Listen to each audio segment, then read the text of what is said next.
UB TV, gak kerasa nih akhirnya kita berjumpa kembali, bertemu kembali dalam program spesial UB TV Triple C, Cerdik Cari Cuan bersama saya Naswa Tahira yang akan menemani seluruh pemirsa pada episode kali ini.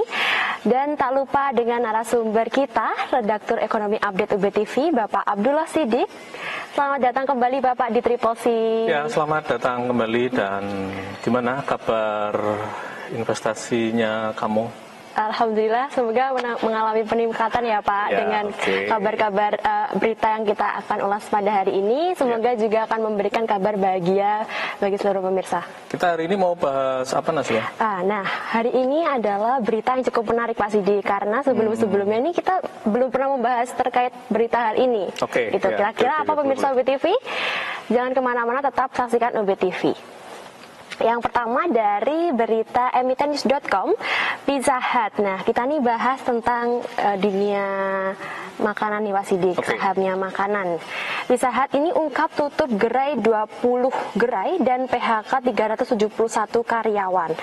PT Sri Melati Kencana Tbk atau PZZA, pemegang lisensi waralaba Pizza Hut hingga September 2024, PZZA melaporkan penurunan jumlah karyawan tetap sebesar 371 orang pada tanggal 30 September 2024 dan 31 Desember 2023. Perusahaan memiliki masing-masing sejumlah 4.600 dan 5.000 karyawan tetap dan tidak diaudit. Bagaimana Pak Sidik mengalami PHK karyawan dan penutupan gerai dari Pizza Hut? Ini saya juga tidak menyangka ya. Jadi sebetulnya sahamnya kalau kita lihat dari beberapa tahun ini ya, itu sebetulnya masih cukup bagus loh. Ini kalau kita lihat ya dari 5 tahun dulu tuh sahamnya itu pernah sampai 1.100 ya, sekitar 100. Dan sekarang sahamnya hari ini dijual di harga Rp125 per lembar saham. Nah, memang beberapa tahun ini sahamnya itu terus mengalami penurunan. Dan kalau kita lihat memang di neraca keuangannya ya, kalau kita lihat laporan laba ruginya memang minus gitu loh. Ini saya buka catatannya. Jadi di pertengahan tahun ini ya, tahun 2024 dia pendapatannya adalah 734 juta sekian gitu.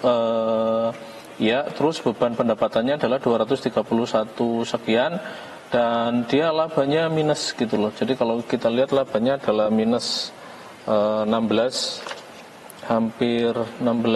miliar ya kalau tidak salah di sini catatannya. Ya memang ini juga kabar sedih juga ya. Jadi sebetulnya kalau kita lihat produknya kan juga familiar ya, brand yang cukup kuat ya. Pizza Hut ini brand yang cukup kuat di Indonesia, di Malang aja juga gerainya cukup banyak ya kita lihat. Nah, cuma mungkin kita masih belum tahu ya kenapa dia penjualannya bisa menurun ya. Bisa jadi karena kompetitor, bisa jadi juga perubahan selera masyarakat. Yang jelas ini memang menjadi tantangan bisnis tahun ini, terutama di sektor kuliner ya. Nah, memang kita lihat akhirnya sahamnya juga terus turun. Kalau kita lihat sebetulnya PBV-nya itu murah sekali. Dia masih 0,38 pernya tapi minus ya. Jadi mudah-mudahan sih dengan dia menutup beberapa gerai, efisiensinya terutama bebannya bisa menjadi lebih kecil ya, sehingga nanti bisa kembali turn around, bisa bangkit lagi untuk bisa buka lagi cabang-cabang yang semula mungkin ditutup ya. Jadi menjadi sedikit tantangan bagi Pizza Hut gitu ya Pak. Sampai per 30 September 2024 itu Pizza Hut memiliki 595 gerai, turun dari 615 gerai Pak. Ya, jadi cukup banyak sekali gerai yang ditutup sama Pizza Hut ini. 100 ya, berarti ya. Jadi dari semula 600 jadi 500 ya. Ya memang bisa jadi juga karena memang perusahaan perlu melakukan yang namanya relokasi ya. Benar. Jadi misalnya di satu kota misalnya dia tadinya punya gerai 5 gitu ya, melihat perkembangan bisnis yang ada bisa jadi dia mungkin tutup 2, bisa direlokasi di tempat lain ataupun misalnya pindah lokasi ya. Kalau kita lihat kan Pizza Hut ini dia ada 2 ya, ada di pusat perbelanjaan sama ada di tempat-tempat strategis ya, misalnya hampir kayak mungkin perempatan yang strategis atau pertigaan strategis atau di jalan-jalan strategis. Bisa jadi sih.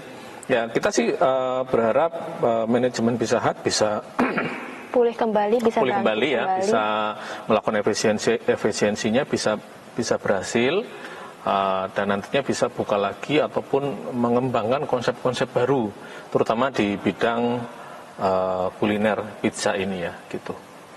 Baik, itu tadi berita dari Pizza Hut, teman-teman. Semoga bisa berkembang kembali, bisa bangkit kembali, dan bisa pulih kembali dari gerai-gerai yang ditutup menjadi tumbuh kembali. Oke, untuk berita selanjutnya dari bisnis.com Jakarta, Wika Beton WTON kantongi kontrak baru sebesar 4,9 triliun per Oktober 2024. Nah, entitas anak BUMN Karya PT Wijaya Karya Beton Tbk atau WTON atau Wika Beton membukukan nilai kontrak baru sebesar 4,9 triliun sepanjang periode Januari hingga Oktober 2024. Nah, ini Witon sebetulnya ya dia betul anak perusahaannya Wijaya Karya. Jadi Wijaya Karya itu adalah perusahaan konstruksi.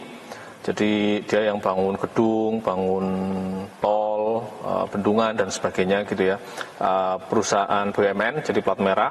Dia punya anak perusahaan namanya Witon atau Wika Beton. Jadi Wika Beton ini anak perusahaan yang fokus memproduksi beton-beton untuk kepentingan induknya ataupun orang lain gitu ya. Nah ini satu diversifikasi bisnis yang menarik karena kebutuhan beton saat ini kan semakin tinggi ya. Makin meningkat. Hampir sama lah kayak dulu orang membangun rumah memakai batu bata, sekarang pakai beton putih seperti itu ya, seperti itu. Jadi memang meningkat. Nah kalau kita lihat hari ini dia diperdagangkan di Rp95 per lembar saham, jadi sebetulnya ya harganya ya sangat murah sekali ya. PBV-nya juga cuma 0,23, pernya yang agak tinggi 21,79. Nah kalau kita lihat dia apakah rajin membagi dividen? Kalau kita lihat dia rajin loh bagi dividen. Tahun 2024 bagi, tahun 2023 dia juga bagi. Jadi kalau dilihat 5 tahun terakhir dari tahun 2019 dia selalu bagi dividen gitu loh. Jadi ya walaupun memang jumlahnya semakin mengecil ya, saya masih kurang tahu kenapa ini jumlahnya semakin mengecil. Tapi bisa jadi juga karena itu siklus bisnis dari perusahaannya ya. Ya kita lihat kan sektor konstruksi sangat dipengaruhi oleh proyek-proyek pemerintah ya kalau kita lihat yang besar ya. Jadi bisa jadi nanti kita melihat kebijakan pemerintahnya Pak Prabowo apakah juga akan gencar di bidang infrastruktur. Kalau misalnya gencar ya besar kemungkinan kebutuhan beton itu akan tinggi. Meningkat gitu. juga. Meningkat juga gitu. Dan itulah pemirsa beberapa berita yang kita ulas pada segmen pertama. Dan jangan lupa untuk tetap di Triple C karena setelah ini akan ada berita yang menarik. Tetaplah bersama kami.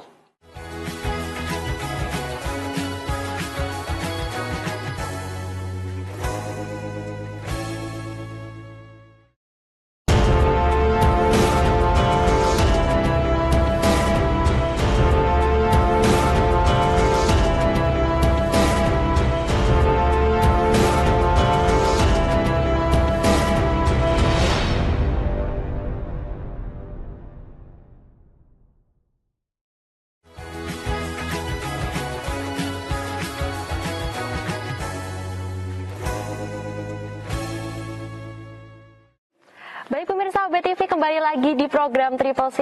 Selanjutnya yang akan kita ulas pada episode kali ini adalah dari perbankan daerah nih Pak Sidik. Oke, Bank kita Banten. pernah bahas Bank Jatim pernah Bank Jatim ya. juga pernah. Bank Jawa Barat pernah, berarti satu lagi ya. Bank Banten. Okay. Nah Bank Banten dan Bank Jatim bentuk KUB, restu pemegang saham dan perombakan komisaris. Nah PT Bank Pembangunan Daerah Banten Tbk atau BEX atau Bank Banten ini telah mendapatkan restu dari pemegang saham dalam rapat umum pemegang saham untuk melaksanakan pembentukan kelompok usaha KUB berdasarkan keterbukaan informasi perseroan yang rilis di Bursa Efek Indonesia.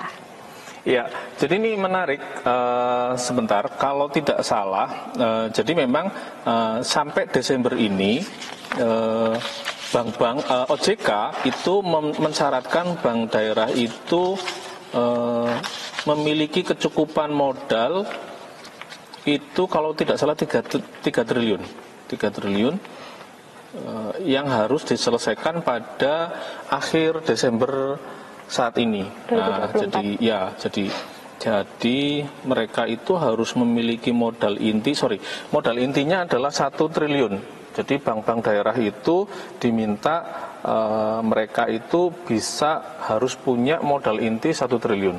Nah, bagaimana kalau bank tersebut tidak memiliki modal 1 triliun hingga akhir 2024? Jadi OJK sudah membuat keputusan berdasarkan peraturan OJK nomor 12 POJK tahun 2020. Jadi mereka itu diminta untuk bergabung, jadi bukan merger. Nah, yang menarik ini adalah Bank Jatim, karena memang kecukupan modalnya itu tinggi, maka Bank Jatim itu kemudian dia mengajak bank-bank daerah lain yang modal intinya belum 1 triliun untuk masuk menjadi KUB, kelompok usaha bersama. Nah, salah satunya memang yang di Bank Jatim itu kalau tidak salah itu dia dengan Bank Banten, yang kedua itu kemarin itu dengan Bank NTB kalau tidak salah ya, dengan NTB dan NTT gitu loh. NTB, NTT. Nah, sama BJBR itu juga sama. Kalau tidak salah BJBR itu juga dia mengajak bank daerah lain. Kalau tidak salah itu waktu itu Lampung atau mana gitu ya. Nah, ini sebetulnya akan membuat bank-bank daerah itu menjadi lebih terkonsolidasi, terutama dari sisi permodalan. Dan yang kedua mungkin jejaring dan produk ya, walaupun yang produk ini mungkin agak susah karena biasanya kan masing-masing spesifik sesuai dengan karakter daerahnya masing-masing. Nah, tapi ini juga sebetulnya kalau menurut saya menjadi hal yang bagus bagi Bank Jatim juga gitu loh. Jadi karena apa? Karena jejaring Bank Jatim itu nanti jadi lebih luas. Jadi dia bisa punya kelompok usaha bersama dengan Banten, dengan NTB, NTT kalau nggak salah. Satu lagi itu saya lupa yang mana itu. Nah, ini akan menjadi kemampuan dia lebih besar. Nah, bagi bank yang BPD yang menjadi anggotanya, ini juga sama, dia juga nanti akan mendapatkan manfaat ya, manfaat bisnisnya pasti ada. Yang satu pertama, dia kecukupan modalnya itu akan lebih baik gitu ya, kecukupan modalnya lebih baik. Dan yang kedua, pastinya budaya gaya manajemen ataupun apa juga akan terimbas ya. Jadi lebih baik bank-bank daerah ini gitu loh. Karena Bank Jatimnya kan juga sudah baik ya, pasti dia akan mengajak orang ya, pasti dia juga akan mengenalkan gaya manajemen yang sudah mereka praktekkan gitu loh di situ. Nah, jadi ini termasuk berita yang bagus ya Pak, bisa Bank Jatim dan Bank Banten ini bisa membentuk KUB, kelompok usaha bersama. Jadi semoga kedepannya bisa semakin bertumbuh, semakin tercapai dan semakin kuat. Iya, ini soalnya Bank Banten ini kan juga memang salah satu bank yang ya perlu diperbaiki lah ya. Harga sahamnya juga murah sekali, dia cuma Rp35 per lembar saham gitu. Terus kalau dari dividen itu kalau kita lihat ya dividennya dia terakhir bagi dividen itu tahun 2004 gitu loh. Jadi sampai sekarang dia belum bagi dividen lagi ya. Ya makanya harapan kita dengan bergabung dengan menjadi kelompok usaha bersama dengan Bank Jatim, kita harapkan BEX ini bisa jadi lebih sehat dan lebih bagus. Baik, gitu. Semoga membawa kabar baik ya bagi Bank Banten ini Pak Sidik. Baik, langsung saja ke berita selanjutnya dari bisnis.com Jakarta. Mau tambah pesawat baru, bos Garuda GIAA bertemu Airbus. Nah, bos maskapai plat merah PT Garuda Indonesia Tbk atau GIAA berencana melakukan penambahan unit pesawat baru melalui media sosial pribadinya. Direktur Utama Garuda Indonesia mengungkapkan pertemuannya dengan produsen pesawat Airbus. Jadi minggu lalu, jadi Pak Irfan Setiaputra, direktur yang lama itu kan diganti dengan direktur yang baru, dan direktur yang baru ini juga bukan orang yang tidak punya pengalaman di maskapai, karena dia sebelumnya memang orang Lion Air gitu loh. Lion Air. Nah, memang untuk bisnis pesawat ya, after COVID, kalau kita lihat memang yang paling cepat bangkit memang grupnya Lion ya. Nah, kita berharap Garuda juga bisa bangkit ya. Salah satunya ya memang namanya juga bisnis transportasi, pasti kecukupan jumlah pesawat ya. Perkara mekanismenya apakah beli, apakah sewa atau apa ya, itu mungkin aspek manajerial. Tetapi ya yang pasti ya tentunya kalau kita punya bisnis transportasi ya jumlah armada itu harus diperhitungkan dulu. Sehingga kalau misalnya direktur yang baru ini ingin menambah pesawat, tentu ini langkah manajemen yang cukup bagus ya. Walaupun saya yakin dia akan berhitung cermat sekali, karena memang keuangan Garuda kan juga belum sehat-sehat amat ya. Kita pernah bahas ya, dia punya utang, punya apa yang masih cukup besar gitu loh. Sehingga tentu langkah ini memang saya yakin ya, siapapun pemimpin bos baru Garuda, dia pilihannya juga tidak banyak gitu. Tetapi memang ya harus ada langkah berani, terutama supaya tidak semakin ditinggal oleh customer ya, terutama ya dia harus punya armada baru gitu loh. Jadi saya pikir ini langkah realistis, dan kita berharap ini bisa menyehatkan Garuda sehingga nanti di bursa sahamnya juga kembali bagus ya. Kalau kita lihat saham Garuda itu terakhir di angka 53, jadi sebetulnya sudah turun banyak banget gitu loh. Ini sudah turun banyak sekali. Jadi kalau kita lihat Garuda itu misalnya dalam 5 tahun terakhir ya, dulu itu sempat di atas 200, terus di bawah 200, sehingga kalau turun ini kan sudah turun banyak sekali. Dalam 5 tahun terakhir itu sudah turun 67,48% gitu loh. Jadi ya saya pikir ini langkah bagus yang diambil oleh bos barunya. Dan Garuda ini dapat dilakukan dengan peningkatan kapasitas pesawat serta bisa menambah rute-rute domestik dan nasional. Yes, pastinya itu. Semoga bisa terrealisasi dengan baik dan bisa memberikan kabar baik ya untuk warga Indonesia. Baik, itulah pemirsa berita yang kita ulas. Jangan kemana-mana karena akan ada berita satu lagi yang lebih menarik. Tetaplah di Triple C Cerdik Cari Cuan.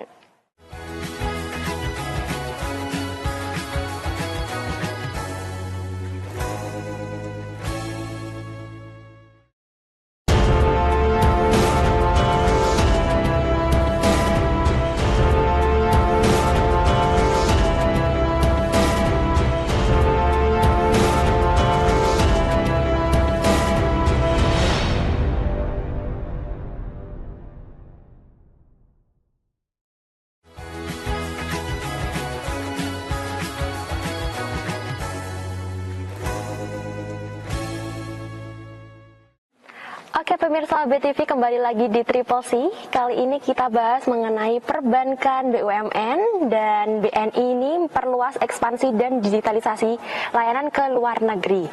PT Bank Negara Indonesia Tbk BNI terus melakukan transformasi digital dengan mengembangkan super apps Wonder yang diluncurkan sejak Juli 2024 untuk nasabah retail serta BNI Direct untuk melayani nasabah bisnis dan korporasi.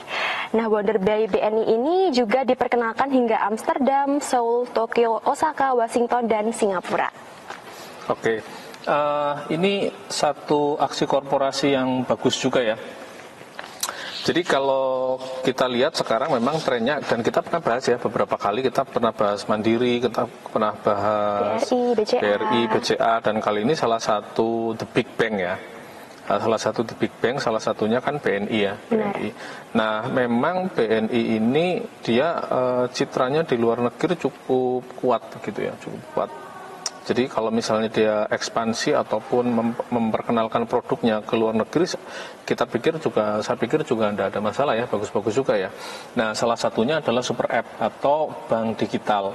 Nah sekarang memang mau tidak mau perbankan itu harus memiliki aplikasi yang kuat, salah satunya ya melalui bank digital itu ya.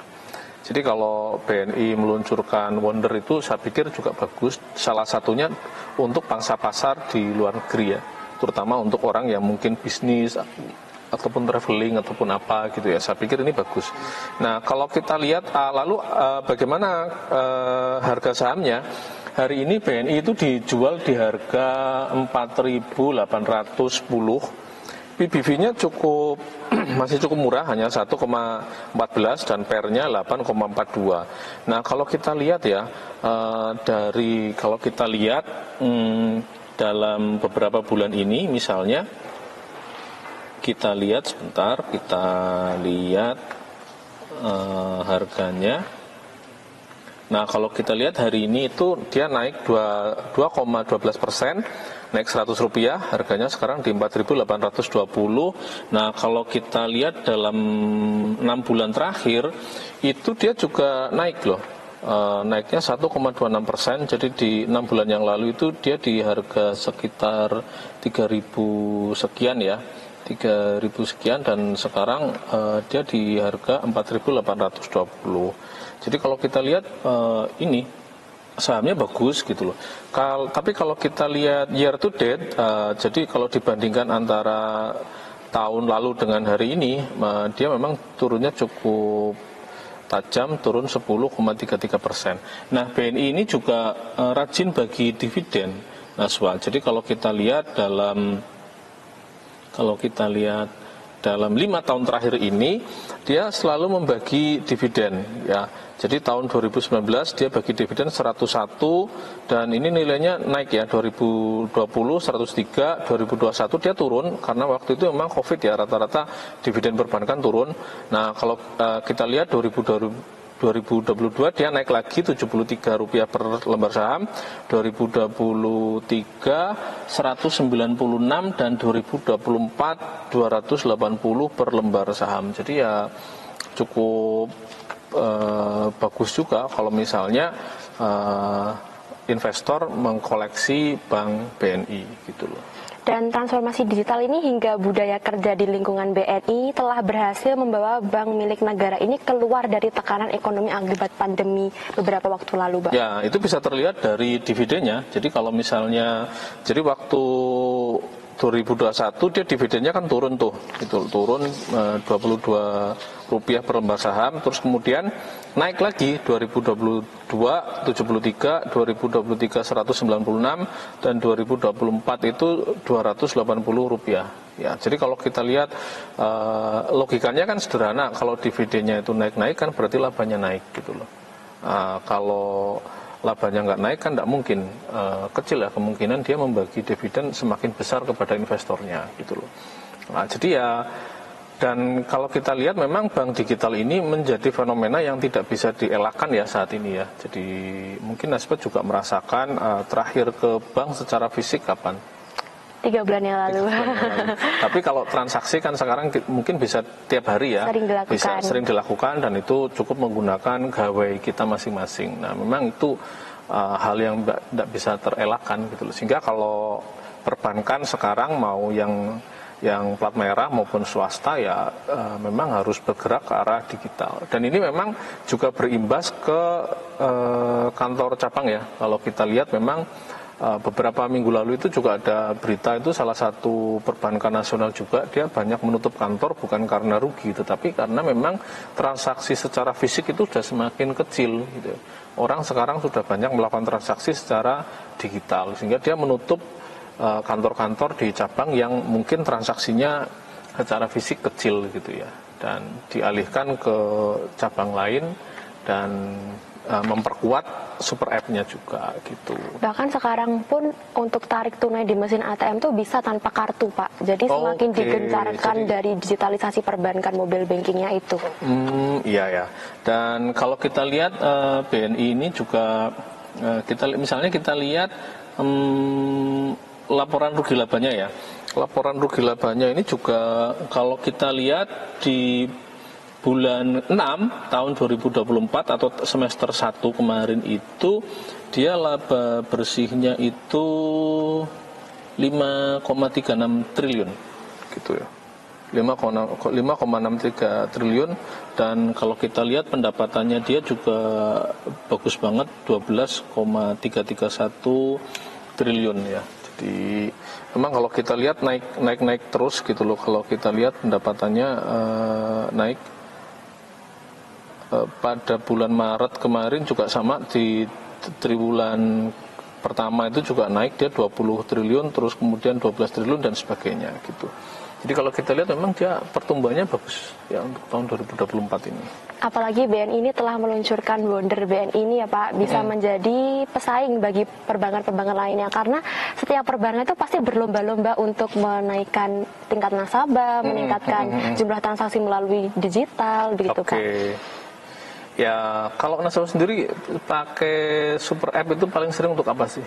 Untuk pembayaran Shopee, untuk transfer, jadi tidak usah gitu ya, ke ATM gitu Pak, bisa langsung pakai HP, 5 detik sudah selesai gitu.